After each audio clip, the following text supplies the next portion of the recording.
At ang buong kapisanan ng mga anak ni Israel ay naglakbay mula sa ilang ng Sin, sa kanilang paglalakbay ayon sa utos ng Panginoon, at humantong sa Refidim at walang tubig na mainom ang bayan. Kaya't ang bayan ay nakipagtalo kay Moises, at nagsabi, Bigyan mo kami ng tubig na aming maiinom. at sinabi ni Moises sa kanila, Bakit kayo nakikipagtalo sa akin? At bakit ninyo tinutukso ang Panginoon?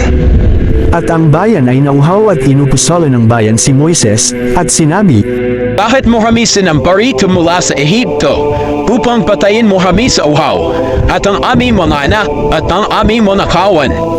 at si Moises ay dumaing sa Panginoon, na nagsasabi, Ano making gagawin sa bayang ito? Kulang na lamang batuhin nila ako.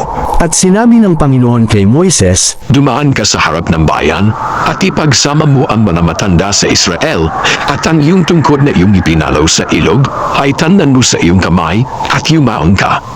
Narito, ako'y tatayo sa harap mo roon sa ibabaw ng bato sa Horeb at iyong papaluin ang bato at lalabasan ng tubig upang ang bayan ay makainom.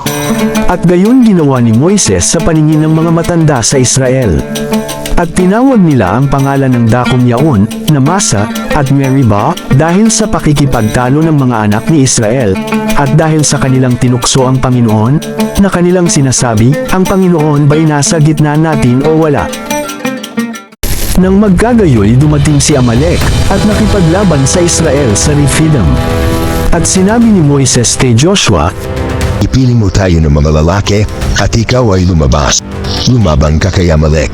Bukas ay tatayo ako sa taluktok ng burol, na aking tanggan ang tungkod ng Diyos sa aking kamay.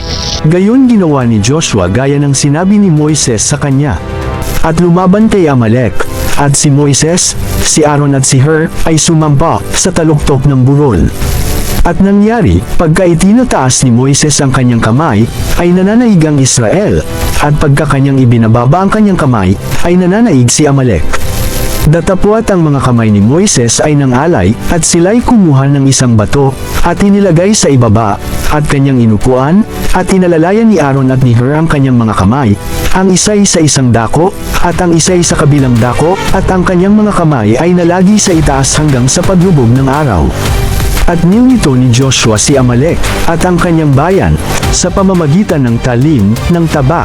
At sinabi ng Panginoon kay Moises, Isulat mo ito na pinakaalaala sa isang aklat at ipagbigay alam mo kay Joshua na aking ipalilimot ang pag-alaala kay Amalek sa silong ng langit. At nagtayo si Moises ng isang dambana, at pinanganlang Jehovah Nisi. At kanyang sinabi, Isinumpa ng Panginoon. Ang Panginoon ay makikipagdigma kay Amalek sa buong panahon ng lahi nito.